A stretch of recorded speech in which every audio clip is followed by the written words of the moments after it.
Trevi fountain बनाने के लिए शुरुआत की 1732 में और 1751 में, मीन्स 19 साल के बाद वो खत्म हुआ। लेकिन जब भी वो कंप्लीट हुआ तो ऐसा कहते हैं कि वो 51 को भी पूरा कंप्लीट नहीं हुआ, वो 62 में कंप्लीट हुआ, 1762 में। तो अगर आप ऐसे काउंट करने जाएंगे तो अप्रोक्सीमेट जो है वो 30 साल हो गए। कि यहाँ पे वो एक कहावत कही जाती है कि आप अगर उस फाउंटेन को पीट करके खड़े हो जाएंगे और आपके राइट हैंड से लेफ्ट शोल्डर के ऊपर कॉइन डालेंगे तो आपकी इच्छाएं पूरी होती है। अभी इच्छाएं क्या पूरी होती है कि अगर एक कॉइन आपने डाला, एक कॉइन, तो you will return to Rome, you will come back to Rome. अगर 2 कॉइन आप डाले तो आपको रोम का रोमांस मिलता है, और 3 कॉइन डाले तो तुरंत डिवोर्स हो जाता है।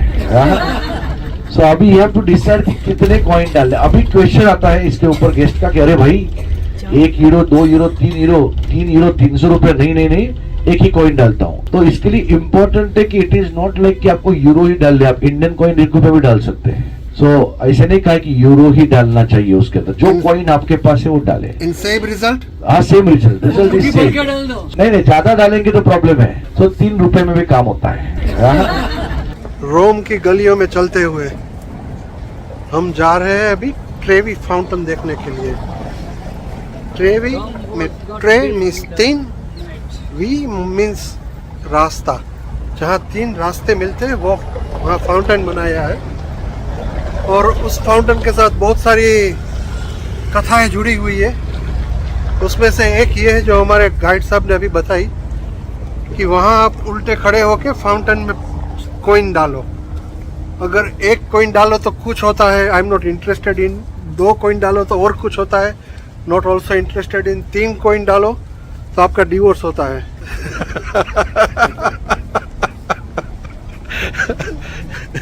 मैं इतना खुल के बोल रहा हूँ, बाकी सब हंस रहे हैं। समझ तो सब गए हैं,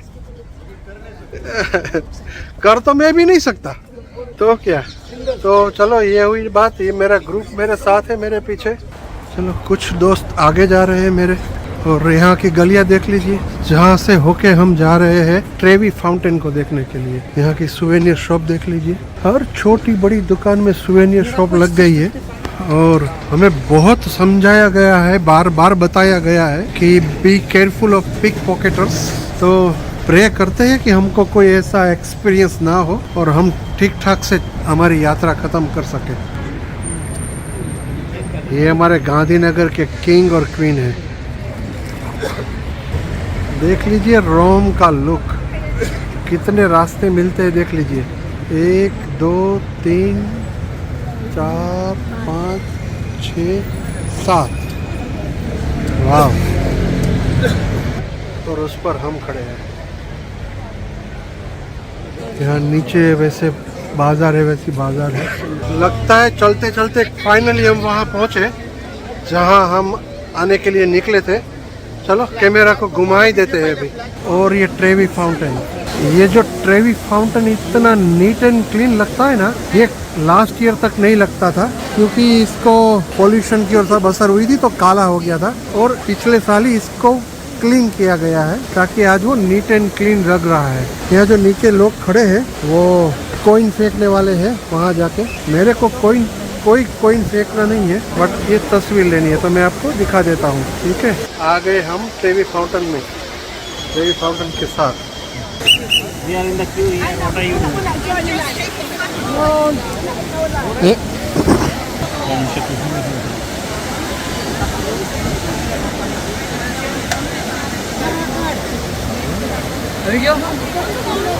ये सेंटर में से है।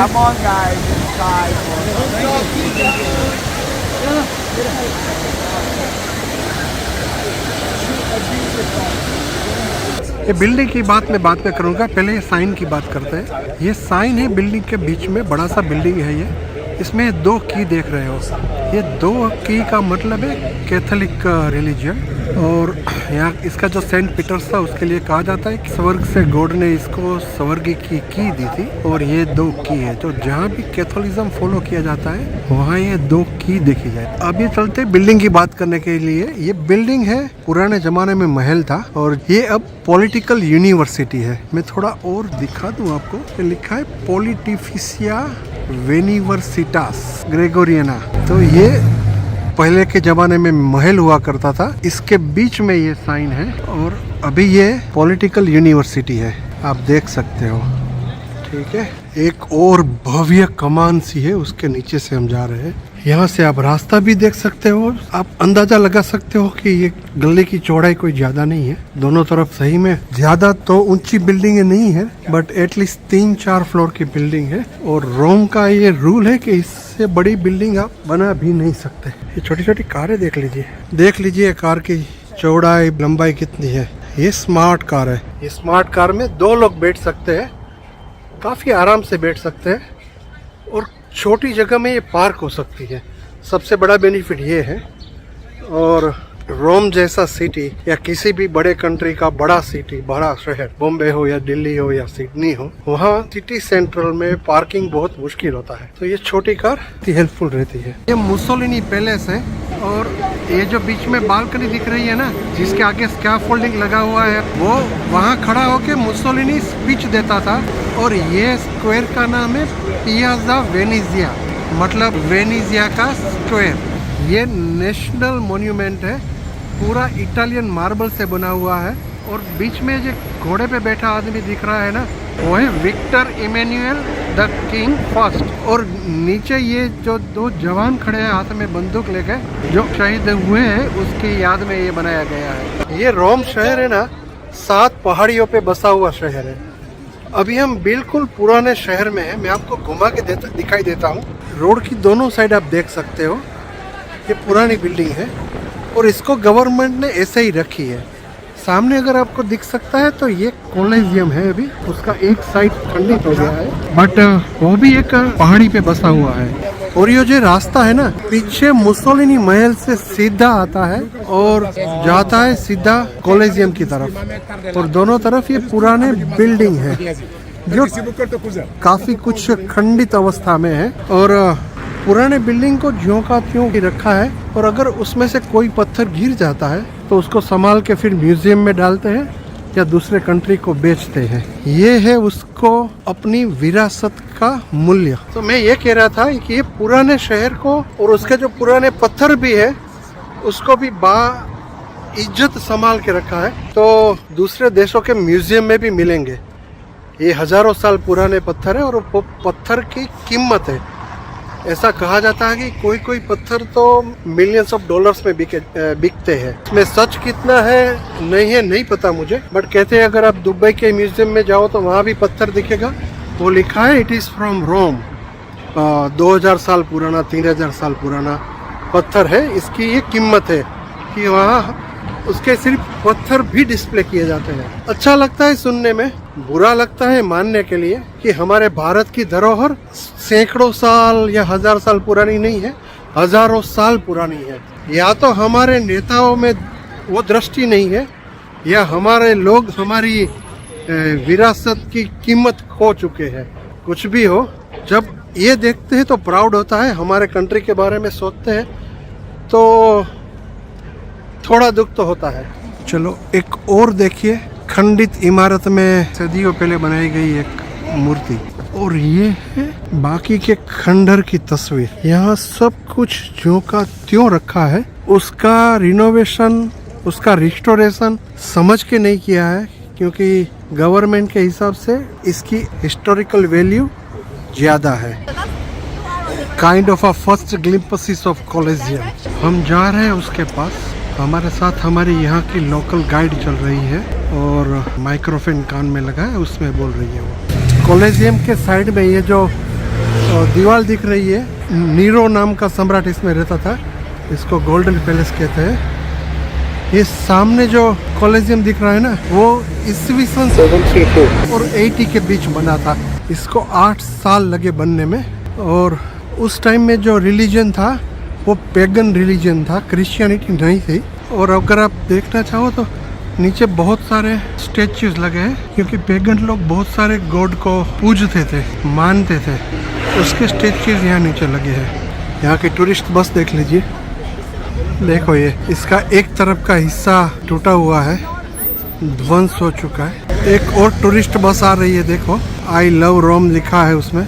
कोलोसियम का उस टाइम में यूज होता था वैसा ये एम्फी थिएटर है, बट उस टाइम में यूज होता था ग्लैडिएटर्स वॉर्स के लिए। वहाँ गुलामों को वॉरियर बना के लड़ाते थे। जिसने ग्लैडिएटर फिल्म देखी होगी उसको पता होगा। तो अभी ये जो स्टेच्यू दिख रहे हैं बीच में, वो सही में स्टेच्यू नहीं है बट पेंटिंग से। किसी जमाने में वो स्टेच्यू था बट अब वो पेंटिंग है सिर्फ। देख लीजिए मेरे पीछे। चलो हम भी कोलोसियम के साथ आगे कोशिश करते हैं कि जितना हो सके उतना कोलोसियम आ सके।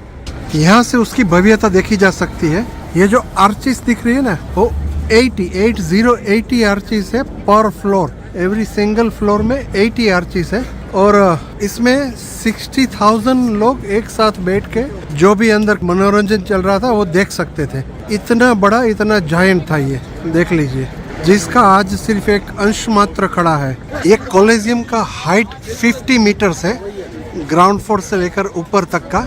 और जो सबसे नीचे तबके के लोग हैं वो नीचे बैठते थे और जैसे जैसे लोगों की पदवी बढ़ती है वो ऊपर बैठते थे। अमीर हो गए, उमरा हो गए, राजा महाराजा सब ऊपर बैठते थे। और तभी ऊपर पर्दे लगे थे उसको कवर करने के लिए। 210 पर्दे लगे थे और उसको खोलने या बंद करने के लिए रस्सियां लगाई थी। नीचे तक रस्सियां आती थी और उसके लिए नौकर रखे थे जो रस्सियों को खींच के वो ऊपर लगे पर्दे या ओनिंग को खोल सकते थे या बंद कर सकते थे। ये जो सभी आर्च है उसको हम अगर आज के दिन के हिसाब से स्टेडियम के गेट समझ ले तो सभी गेट के ऊपर नंबर होना जरूरी है। देख लीजिए यहाँ पर भी नंबर है। इसके ऊपर लिखा है LII या इसका मतलब है 52, ये रोमन नंबर है। इसके बाजू में लिखा है LIII मतलब ये 53। इसके बाजू में 54। तो उस जमाने में 1st सेंचुरी में बना ये कंस्ट्रक्शन और इतना प्लानिंग वाला, जिसमें गेट बना है, गेट के नंबर बना है, उस हिसाब से लोगों का आने जाने का होता था। ये सही में अचंभित करने वाली बात है कि उसका ऑर्गेनाइजेशन, उसका सोच कितना होगा बढ़िया। सलाम है। स्टेडियम के बराबर सामने आया हुआ ये वीनस टेम्पल का डोम है और उसका रूइन है। ये मार्बल का बना आर्च सबसे लास्ट बना हुआ है। 4th सेंचुरी में ये बना है और तब के किंग कॉन्स्टेंटाइन द्वारा बनाया गया है। और ऐसा कहा जाता है कि Constantine was the first king who converted to Christianity और उसने ये मार्बल आर्च बनवाया है। ये हम कोलोसियम की दूसरी साइड आ गए हैं। आप देख सकते हो कोलोसियम में जो ग्लैडिएटर वॉर होता था उसका मेन पर्पस होता था कि फिटेस्ट ऑफ द फिट सैनिक को चूज करना। तो यहाँ आने से पहले सैनिक या तो ग्लैडिएटर को 1 साल के लिए ट्रेनिंग देते थे और उसके बाद उसको मैदान में उतारा जाता था। उसमें से जो सरवाइव करता था वो तो डेफिनेटली बच जाता था दूसरी फाइट के लिए। जो सरवाइव नहीं करता था तो एवरी ग्लैडिएटर या तो सैनिक के लिए ऐसा होता था कि पहली या दूसरी फाइट ऑलमोस्ट डेथ सेंटेंस होती थी। हारने के बाद वो राजा के सामने सर झुका के खड़ा होता था और तब भी पब्लिक चिल्लाती थी ब्लड ब्लड ब्लड। और राजा तय करता था कि इसको मारना है या जिंदा रखना है। अगर जिंदा रखना है तो थम्स अप की साइन होती थी, मारना है तो थम्स डाउन की साइन होती थी। तो ये उस समय का मनोरंजन था लोगों का। कॉन्स्टेंटाइन गेट के साथ हम आ गए, देख लो। और हमारे पीछे ये कोलोसियम के पीछे का हिस्सा। ये सामने पैलेंटाइन हिल है जहाँ पे रोम का फाउंडेशन रखा गया था और रोम का शहर बसाने की शुरुआत वहाँ से हुई थी। और ऐसी 7 हिलों के ऊपर रोम बसा हुआ है। ये बिल्कुल कोलोसियम के सामने है और ये कॉन्स्टेंटाइन गेट के पीछे है अभी। ठीक है, कॉन्स्टेंटाइन गेट और ये साइड में कोलोसियम है। दोनों को साथ में देख सकते हैं इसके साथ। यहाँ से आपको अंदर का ग्लिम्पसिस मिल सकता है, देख लीजिए। वैसे अंदर तो खुला मैदान ही है और कुछ नहीं है, बट जब किसी जमाने में अंदर बड़ी गेम चलती थी और यहाँ पर लोग बैठते थे अपनी समाज में जो स्टेटस है उसके अनुसार। अच्छा दोस्तों, आज की मुलाकात बस इतनी। मिलते हैं फिर एक नए वीडियो में। तब तक के लिए स्वस्थ रहे, खुश रहे। आपने अब तक ये चैनल सब्सक्राइब नहीं किया है तो प्लीज सब्सक्राइब कर दीजिए। Thank you very much.